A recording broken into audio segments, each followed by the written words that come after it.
qui nous fait arriver au dernier niveau, le jaune. Le jaune, on est sur le deuxième cycle. L'idée, du coup, c'est de dire qu'il n'y a pas un bon ni un mauvais fonctionnement, parmi tous ceux qu'on a vus.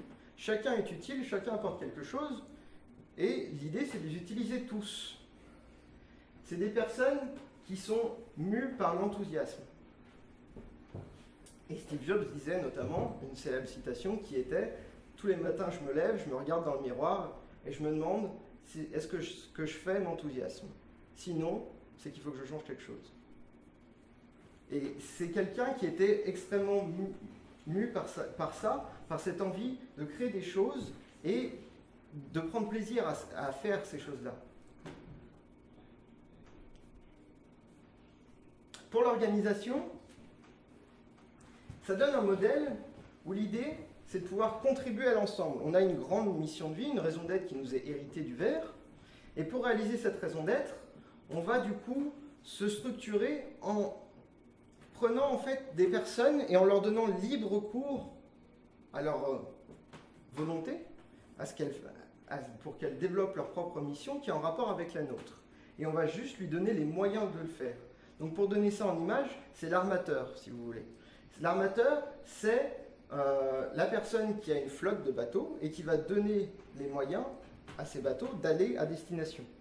Il va les équiper en équipage, etc. Et le capitaine de ce navire va pouvoir l'emmener d'un point A à un point B en prenant la direction qu'il veut. Et c'est un peu ce système-là qu'on applique dans l'entreprise. C'est des entreprises qui sont énormément probabilistes. C'est-à-dire qu'elles prennent en compte que telle chose est en relation avec telle chose ou que telle chose peut nous apporter telle chose dans une stratégie à plus long terme, mais elles prennent en compte aussi qu'il y a un pourcentage de chance pour que ça échoue et qu'il y a un faible pourcentage de chance pour que d'autres choses réussissent. Ces entreprises peuvent intégrer le principe du signe noir. Le signe noir, l'idée c'est de dire que pendant très longtemps on a dit tous les signes étaient blancs. Et c'était vrai jusqu'à ce qu'on découvre un signe noir. Ça avait une très faible chance d'exister, mais on en a trouvé en Australie.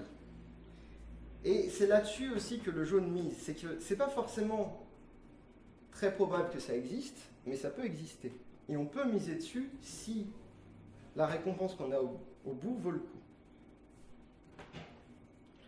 Pour les salariés, ça donne des gens qui sont énormément portés par l'enthousiasme, qui voient le monde en systémique, c'est-à-dire qu'ils voient le monde en entités reliées les unes aux autres, avec des probabilités de s'attacher à l'une ou à l'autre, et des probabilités de donner tel ou tel résultat. C'est des personnes qui intègrent toutes les autres couleurs, et qui du coup vont moduler leur comportement en fonction de la couleur qui permet d'atteindre le meilleur résultat possible dans le contexte donné. Les outils pour le jaune, le premier, c'est qu'on ne va plus fédérer par le haut ni par le bas. On va avoir des cercles, des équipes qui vont réaliser leur mission et on va mettre en commun des moyens. On va mettre en commun la compta, la RH, le service informatique, etc. qui sont des briques que tout le monde va utiliser pour accomplir leur mission. Ça donne, à la tête de chaque équipe, on va avoir des intrapreneuriats. C'est comme des entrepreneuriats, mais en interne à l'organisation. Énormément de générations Y et Z sont dans cette philosophie-là, et c'est pour ça qu'on voit un regain d'énergie vers les startups. Énormément de générations Y et Z créent des startups. Elles créent des startups parce qu'elles ne voient pas comment elles peuvent réaliser la mission qu'elles se sont fixées dans les entreprises actuelles, mais elles n'ont pas envie spécialement d'aller se confronter au marché tel qu'on se confronte en tant que start-up, où on est seul face au monde.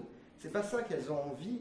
Elles ont simplement envie de réaliser leur mission et qu'on leur donne les moyens de réaliser cette mission. Et comme personne ne leur donne les moyens, elles créent des start-up.